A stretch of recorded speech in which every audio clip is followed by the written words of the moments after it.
Okay, so I wanted to talk about the ideal loadout for a woman in an Shtf or Wrol type scenario. Right?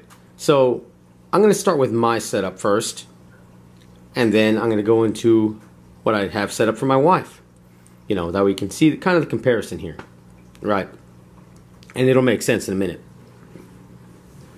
Now, here I chose for myself an AR. Pretty standard. Got a scope on there. This thing has a laser, and you can it has different features. You can light up the optics in there. Now, you can use it with the battery functions, or you can use it as a standard scope. Goes either way. Got a small riser on there. If something goes wrong with the scope, just take it off, throw it away, pop up the iron sight, and I'm ready to go. It has a foregrip that doubles as a bipod. Right? So, you know, the reason I chose the AR, because magazines, parts, and ammunition, I believe, would be plentiful. Right? This is what the military use. This is what the police use. So you'd be able to find parts, magazines, and ammo. It's the most popular rifle in the US. So I'm going to find parts and mags and ammunition. If I find it, it's going to be this guy. Right? It's going to be what I can barter or trade for. During the ammo scare, the 5.56 and 2.23 disappeared in a week, if that. The reason it disappeared is because everybody hoarded it up. If everybody hoarded it, what do you think you're going to be able to get? You're not going to be able to get much 50 cal. You can have a, you know, big old 50 caliber, but the odds of somebody having that are pretty low. The odds of somebody having 5.56 or 2.23 are pretty high. If they have a rifle, this is the most popular rifle in the US, and the caliber is 5.56, so odds are they would have that round. That's why I got that. You know, a little sling to carry it over my back, of course. Pretty simple setup. I don't have all kinds of lights and gear on there. You know, at night, you have a bright light, you give yourself away, right? I have a light, you know, not on my firearm. I got a couple lights on me, but get into that in another video. This does have a laser function, but that'd be if I'm going to intimidate somebody. Hopefully I don't have to shoot them. You see that red dot on you, you know, they'll probably scram. And then the Glock 17, you know, what is it, like 40% of law enforcement use a Glock, and military, right? So, and then it's a very popular civilian gun too. So, I mean, you know, Berettas are popular, and, you know, M&Ps, and, you know, SD9s. I mean, there's plenty of popular guns out there in 9mm. But I chose this one because it's what police and military use it, plus civilians. So, you'd have the most chance of finding ammunition, parts, and magazines for that gun as well. And they're smaller, lighter rounds, so you can carry quite a few more. Like if I had an AK, which is going to be more reliable, yes. You know, hands down, that's the most reliable rifle there is. But the ammunition, on the other hand, you know, not so much. It's like certain parts of, you know, the Middle East or Africa, you can buy an AK. I've heard, from my understanding, about $50. You can buy an AK, but the problem is the rounds are expensive. They're $1 each. So, you know, hey, same idea. This guy, you'll be able to find ammunition for the rifle or the handgun. That's the idea here. Something that I can, you know, you can only carry so much with you. You better plan on carrying things on you, because, you know, if your vehicle breaks down or something goes wrong, you know, you're a prepper. You prep for the unexpected. So that's what I'm doing, trying to minimize that. Be prepared to carry things. That's why I chose this setup for myself. Now, let's go into my wife's setup. What I got set up for her.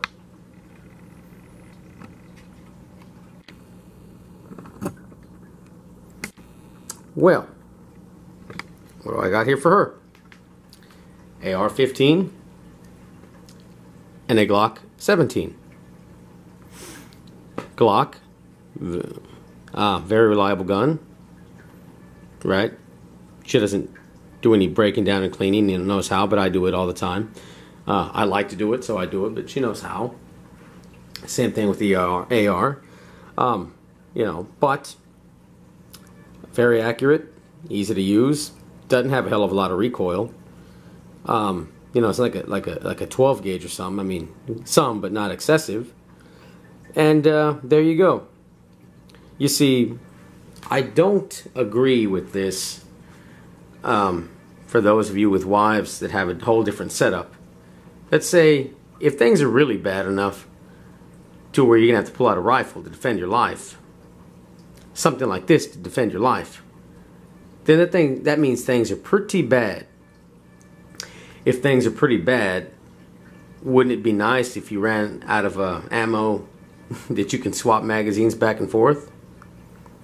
Wouldn't it be nice if both of you had a firearm and they both broke some parts, some, you know, same odds, I guess, as winning the lottery and being attacked by a shark, you know, struck by lightning at the same time. So, you know, not very probable, but it could happen.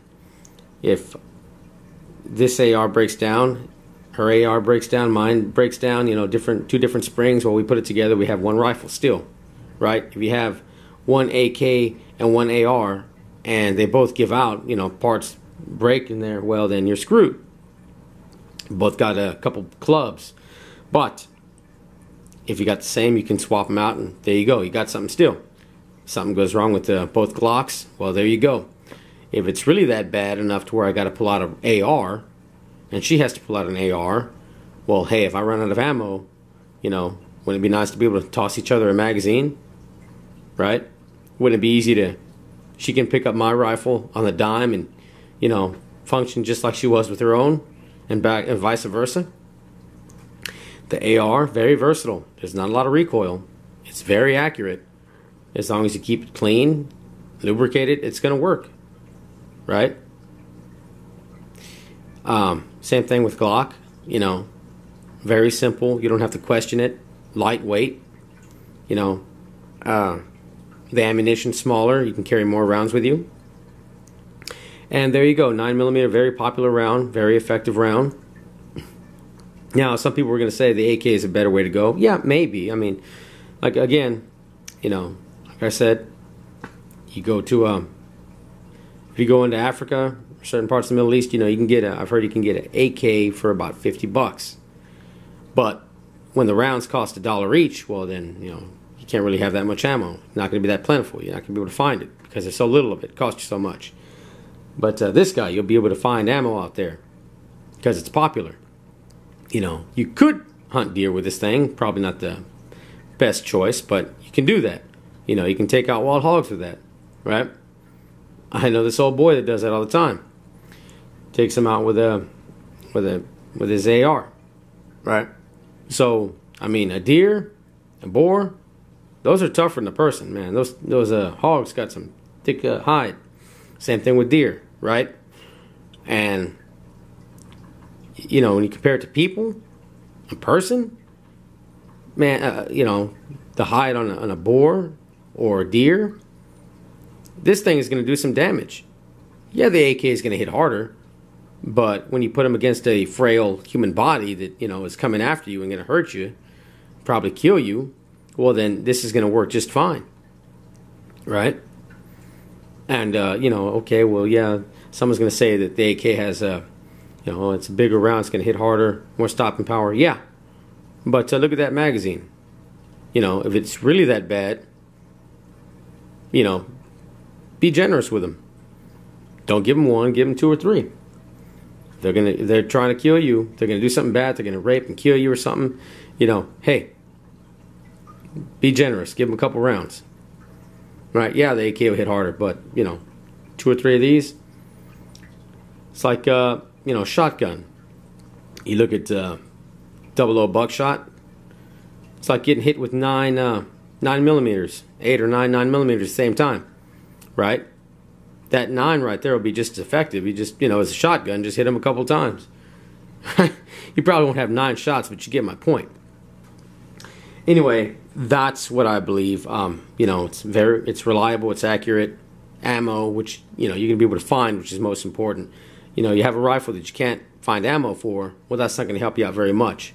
Having the same type of rifle, you've got the parts there, extra parts. If they both break down, parts, magazines are interchangeable, the ammunition's interchangeable, right?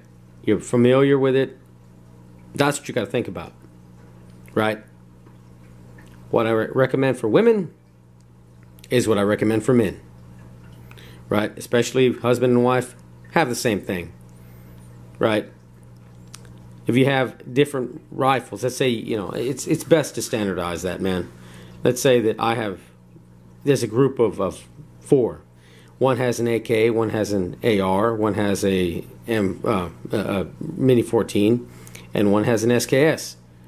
And one guy runs out of magazine, you know, out of ammo. Was he going to load up those damn magazines? What's he going to do then? Yeah, he has a sidearm, but, you know, hey, then what? You know, different calibers, you know. You got half the guys have 223, the other guys have a 7.62. It's going to be like on Enemies at the Gate. You know, okay, the one guy runs and with a rifle runs, and the guy without follows him. When the guy with the rifle gets killed, the guy who's following picks up the rifle and shoots. Right? So it's better to have the same thing. You can swap out, you know, nobody's left out if things get that bad. Right? Whether it's just you and the wife, whether it's just you can find parts and magazines out there. And there you go. You never know. If it's bad enough where you're going to need to pull this thing out, then you got to think about shit like that too. Right? Not I got this rifle, and my wife has this rifle, and my son has this rifle, and we all got different ammunitions. Nah, man. Right? Anyway, that's my 2 cents on that. Anyway, y'all have a good one.